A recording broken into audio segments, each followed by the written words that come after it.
പഴയ ലൈബ്രറിയുടെ ഏറ്റവും പിന്നിലെ മൂലയിൽ ഒരു വാതിലുണ്ടായിരുന്നു. ഇരുണ്ട തടികൊണ്ടുണ്ടാക്കിയ കൈപ്പിടിയില്ലാത്ത ഒരു വാതിൽ. ആർക്കും അത് തുറക്കാനോ അത് എവിടേക്കാണ് തുറക്കുന്നതെന്ന് അറിയാനോ കഴിഞ്ഞിരുന്നില്ല. ലൈബ്രറിയുടെ ചുമതലക്കാരനായ അപ്പൂപ്പനോട് പലരും ചോദിച്ചു, ഈ വാതിൽ എങ്ങോട്ടാണ്?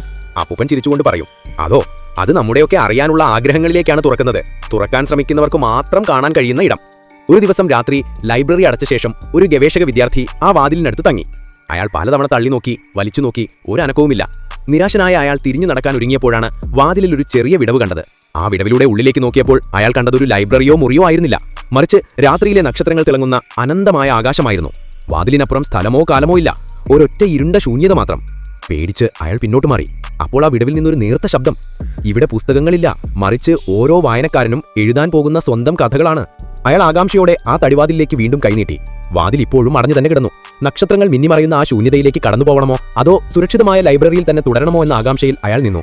താക്കോലില്ലാത്ത ആ വാതിൽ ഇപ്പോഴും അയാളുടെ മുന്നിൽ തുറക്കപ്പെടാനായി കാത്തിരുന്നു.